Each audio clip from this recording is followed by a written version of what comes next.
Total 18 पुराण है। उन पुराणों में शिव पुराण है तो शिव की वंदना की गई है, श्री विष्णु पुराण है तो विष्णु जी की वंदना की गई है, अन्यान्य पुराण है और उन देवताओं की वंदना की गई है। एकमात्र श्रीमद् भागवत महापुराण है तो कृष्ण का चरित्र, लेकिन स्पष्ट रूप से कृष्ण का नाम नहीं लिया गया। यहां सत्य की परिकल्पना है, सत्यम परम धीमहि, कृष्णम परम धीमहि नहीं है। तो वेद व्यास जी क्या बताना चाहते हैं? प्रथम स्कंध का प्रथम श्लोक है। भागवत जी में 12 स्कंध है, मतलब 12 स्कंध है, 335 अध्याय हैं और 18,000 श्लोक हैं। लेकिन प्रथम श्लोक में ही सत्य की परिकल्पना की गई है, सत्य को वंदन किया गया है, सत्य का अभिनंदन किया गया है, सत्य को प्रणाम किया गया है।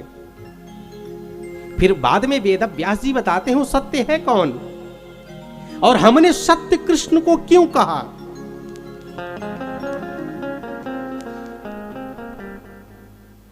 जन्मान्द्यस्य यतोऽन्वयादितरतस् चार्थे स्वभिज्ञा स्वराट् तेने ब्रह्म हृदयादि कवये मुह्यन्ति यत्सूरयः तेजो वारिमृदां यथा विनिमयो यत्र त्रिसर्गो मृषा धाम्ना स्वेन सदा निरस्तकुहकम् सत्यं परं धीमहि।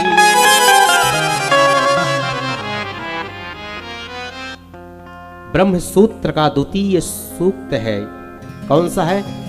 जन्माद्यस्य,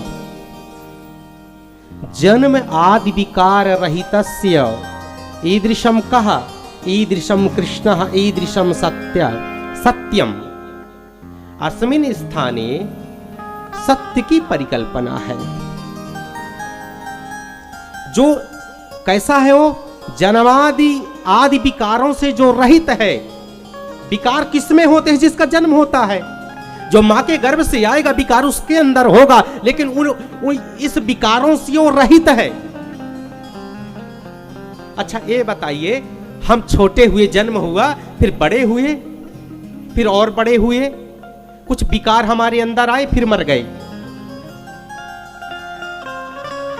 लेकिन ये विकार जो है, क्योंकि प्रकृति के जो बस में है, उसकी मृत्यु होगी। प्रकृति के जो संरक्षण में है, उसकी मृत्यु होगी। हम सब प्रकृति के अंदर हैं, लेकिन वो तो प्रकृति को चलाने वाला है। जो प्रकृति है, जो नेचर है, उसके अंदर है। हम सब नेचर के अंदर है। उसके मौसम का प्रभाव हमारे ऊपर होगा, स्वास्थ्य का प्रभाव हमारे ऊपर होगा, रोग हमें होंगे, शोक हमें होगा, कष्ट हमें होगा, तकलीफ हमें होगी। जितनी प्रकृति प्रदत्त जो कष्ट है हमें होंगे, लेकिन वह इनसे परे है।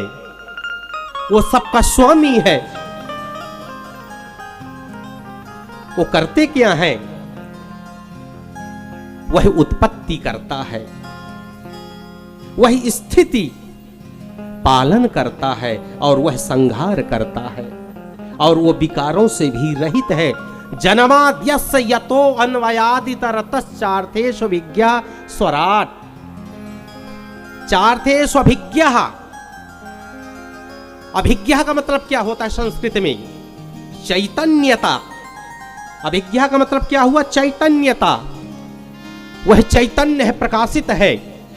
तो किसी ने प्रश्न कर दिया, महाराज वो किसी से प्रकाश ले लिया होगा, किसी से उधार ले लिया होगा प्रकाश, नहीं स्वराट, वह स्वयं में प्रतिष्ठित है, अपने प्रकाश से स्वयं प्रकाशित है। वह उसे प्रकाश की आवश्यकता नहीं पड़ती, वो स्वयं प्रकाश स्वरूप है, वह अभिज्ञ है, वह स्वराट है।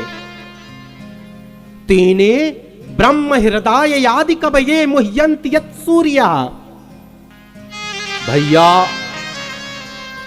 ब्रह्मा जी को जिसने संकल्प मात्र से वेदों का, समस्त संसाधनों का ज्ञान करा दिया 1 सेकंड में, जिसकी इस परिकल्पना को देख करके बड़े बड़े जो सूर्य हैं, बड़े बड़े विद्वान साहब, बड़े बड़े ज्ञानी पुरुष विमोहित हो जाते हैं। कैसे? अच्छा और क्या? संसार में जितनी भी प्रकृति दिख रही है सब उसकी द्वारा बनाई हुई है। लगता है गोविंद उसमें होगा। आपको लगता है ना संसार जो दिख रहा है उस संसार में ठाकुर जी होंगे, या ये संसार ठाकुर जी के अंदर होगा? लेकिन ये आभास है। आभास तो है कि ठाकुर जी प्रकृति के अंदर है, लेकिन ये जो प्रकृति है वो ठाकुर जी के अंदर नहीं है। सबसे बड़ी बात तो ये है, हमें भ्रम हो जाता है। कैसे? आप कभी कभी जब बहुत गर्मी हो तो रोड पे चलिए तो लगता है ना चमकता है, रोड चमकती है, कंकड़ चमकते हैं ना, लगता है यहां जल है, जल का आभास होता है ना, लेकिन आभास होता है, जल नहीं होता। आभास होता है, जल नहीं होता है। वैसे ही प्रकृति में ईश्वर का आभास हो रहा है, लेकिन इस प्रकृति में वह गोविंद नहीं है। लेकिन यह प्रकृति गोविंद के बिना चल भी नहीं सकती है। जो क्रिएटर है, जो ऑपरेटर है, जो डिस्ट्रॉयर है, वह दैट इज कृष्णा।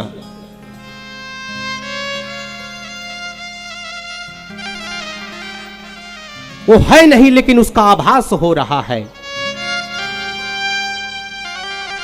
और बड़े बड़े जो ज्ञानी है विमोहित हो जाते हैं इस प्रकृति को देख करके, इस आभासीय संसार को देख करके, इस नश्वर संसार को देख करके बड़े बड़े सूर जो है विमोहित हो जाते हैं। तेजो वारी मृदाम यथा विनिमयो, उसके विनिमय से, उसके सम्मिश्रण से, यत्र त्रिसर्गो मृषः अमृषः असत्य जो है सत्य दिखने लगता है, सत्य असत्य दिखने लगता है। धामना श्रेण सदा निरस्त कुहकम सत्यम परम धीमहि। आइए हम ऐसे ही सत्य को प्रणाम करें। अब किसी ने प्रश्न कर दिया, महाराज ये सत्य कौन है? ये सत्य कौन है? व्यास जी किसको प्रणाम कर रहे हैं? समुचित लक्षणों से लक्षित जो ये पात्र है कौन है? क्या शिव है? क्या सूर्य है? क्या विष्णु है? क्या श्री राम है? या कोई शक्ति है? बोले नहीं। तो फिर ये सत्य कौन है? जब भगवान ब्रह्मा जी जाते हैं, जब देवकी मां के गर्भ की स्तुति करते हैं, तो इसका उत्तर वहां मिला है। सत्यव्रतम सत्य परम त्रिसत्यम सत्यस्य योनि निहिताम च सत्ये। हे गोविंद, आप ही सत्य हो। आपकी लीला सत्य है, आपकी हर क्रियाकलाप सत्य है, आपका पौरुष सत्य है, आपकी लटकन सत्य है, आपका स्वभाव सत्य है, आपका नाम सत्य है, आपकी लीला सत्य है प्रभु, आपका धाम सत्य है। वो सत्य कोई और नहीं, मेरे ठाकुर जी हैं, मेरा गोविंद है, मेरा बांके बिहारी है। तो आइए ऐसे सत्य स्वरूप गोविंद को, ठाकुर को हम सब हाथ जोड़ करके प्रणाम करें। सत्यम परम धीमहि। द्वितीय श्लोक में धर्मः प्रोज्झित कैत्रबोत्र परमो निर्मत्सराणां सताम्। भागवत जी में किस धर्म का निरूपण है? परम धर्म का निरूपण है। परम धर्म कैसा है? यही परम धर्म है। इसमें भागवत में परम धर्म का निरूपण किया गया है। और ये परम धर्म, ये भागवत में परम धर्म अगर है तो इस भागवत को सुन कौन सकता है? निर्मत्सराणाम सताम, बड़े गौर से सुनिए, ध्यान से। इसका अधिकारी कौन है महाराज? निरूपण तो बता दिया कि परम धर्म का भागवत के अंदर निरूपण है। अधिकारी कौन है? सुन कौन सकता है? वेदव्यास जी क्या बताना चाहते हैं? कौन सुने भागवत जी को? जिसके अंदर मत्सर ना हो, जिसके अंदर जेलसी ना हो, जिसके अंदर कपट ना हो, जिसके अंदर अश्रद्धा ना हो, वही इस भागवत को सुन सकता है। तो आप तय कर लीजिए, मत्सर किसे कहते हैं? बड़ा सुंदर है मत्सर। ये महाराज, ये मच्छर है ना, मच्छर तो व्यक्ति को बाहर से काटता है, जो मत्सर है व्यक्ति को अंदर से खोखला बना देता है। उसके गाड़ी आ गई पड़ोसन के, पड़ोसी सुखी हो गया, उसके घर बन गया महाराज, उसकी नौकरी लग गई, वो तो बहुत सुखी है। कई लोग तो इसी चिंतन में, इसी चिंता में दिन रात चिंतित रहते हैं। यही मत्सर है। दूसरे को यश को देख करके, दूसरी की प्रतिष्ठा को देख करके, दूसरे के धन को देख करके, दूसरे के प्रभाव को देख करके जो प्रभावित हो जाए, जो जलने लगे, जो ईर्ष्या करने लगे, यही तो मत्सर है। और ऐसा मत्सरी व्यक्ति भागवत सुनने का अधिकारी नहीं है। आप तय कर लीजिए कि आपके अंदर क्या है।